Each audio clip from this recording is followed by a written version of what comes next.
तुमने एक वरदराज नाम के लड़के की कहानी सुनी थी? वरदराज महामूर्ख था। एक गुरुजी के पास चला गया उनके आश्रम में कि गुरुजी मुझे शिक्षा दे दो। तो गुरुजी के पास पढ़ा वो 5th क्लास तक, जैसे तुम लोग पढ़ के आए हो 5th। गुरुजी ने कहा बेटा सबने सब कुछ सीखा, लेकिन वरदराज तू बेटा बिल्कुल अज्ञानी रह गया, तुझे कुछ भी नहीं आया। तू एक काम कर, तू चला जा बेटा, तू आगे मत पढ़, तू सीख नहीं पाएगा। तो वरदराज चला गया, बहुत दुखी हुआ। सारे दोस्त पीछे छूट गए, पढ़ाई छूट गई, गुरुजी ने मना कर दिया और कोई मुझे पढ़ाएगा नहीं, बड़ा दुखी हुआ। रोता रोता गया अपना सामान लेके। गुरुजी ने एक तरह से उसको स्कूल से हॉस्टल से निकाल दिया। जाते जाते जाते, तब तो बेटा पैदल जाया करते थे, रास्ते में एक कुआं मिला।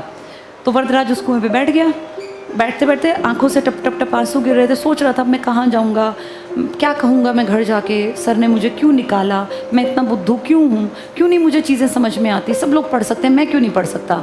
वरदराज बहुत दुखी था, बहुत परेशान था, क्योंकि इमोशंस तो सबके अंदर होते हैं, दुख सबको होता है। तो बैठे बैठे वहाँ उसकी नज़र गई, जो कुएँ की मुंडेर थी उसके पास, जहाँ रस्सी से पानी निकालते थे, जहाँ रोज़ रस्सी से पानी निकलता था, वहाँ का पत्थर थोड़ा सा घिसा हुआ था, अच्छा कटा हुआ था। तो वरदराज ने सोचा ये इतना टाइट पत्थर जो कि आदमी के अगर सर पे मार दे तो मर जाए, ये पत्थर कैसे घिस गया। उसने बहुत सोचा पत्थर कैसे घिस गया। वहाँ से कोई समझदार सा आदमी गुजर रहा था, उसने बुलाया बाबूजी एक बार देखना ये इतना भारी भरकम मोटा पत्थर ये घिस कैसे गया, और सिर्फ यहीं से घिस गया एक छोटी जगह से।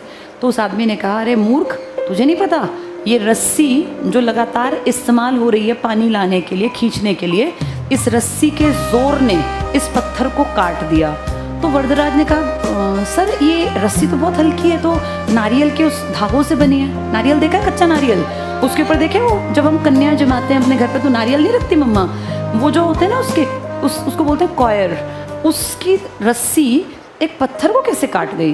तो उस आदमी ने कहा कि लगातार लगातार लगातार, बेशक रस्सी कमज़ोर है, वो जिस फाइबर से बनी है कमज़ोर है, लेकिन इस मोटे पत्थर पे लगातार जब वो रस्सी घिसती रही घिसती रही घिसती रही तो ये पत्थर काटने की क्षमता उसमें पैदा हो गई।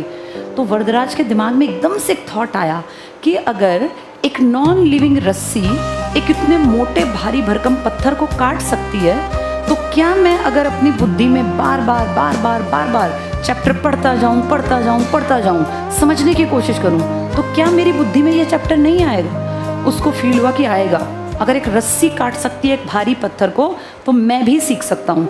आंसू तुरंत से पहुँचे, उठा, अपना बैग उठाया, मास्टर जी के वापस वहीं भाग गया अपने आश्रम, और गुरुजी को जाके पैर पकड़ लिया कि गुरुजी मुझसे गलती हो गई, मैं पढ़ता नहीं था, मैं अभ्यास नहीं करता था, प्रैक्टिस नहीं करता था, आपने मेरी आंखें खोल दी यहाँ से निकाल के, थैंक यू। और मैं हाथ जोड़ के कहता हूँ आप मुझे एक मौका और दे दो, अगर मैं इस साल अपने आप को ना बदल लूँ ना तो मैं अपने आप ये छोड़ के हॉस्टल, ये शहर, ये सब छोड़ के चला जाऊँगा, वापस नहीं आऊँगा। गुरुजी को फील हुआ कि भैया कोई भी कभी भी बदल सकता है, ठीक है बेटा मैं तो खुश हूँ कि तू पढ़ ले। गुरुजी ने उसको आश्रम में रख लिया। 1 साल इतनी मेहनत की वरदराज ने कि वो क्लास में फर्स्ट आया। कहाँ तो वो फेल हुआ था, कहाँ वो फर्स्ट आया। इस कहानी से क्या शिक्षा मिलती है, मैंने ये 5th में पढ़ी थी कहानी, कि अगर एक काम को लगातार लगातार लगातार लगातार हम करते जाएंगे तो हम उसमें परफेक्ट हो जाएंगे, चाहे हम कितने ही बुद्धू हों।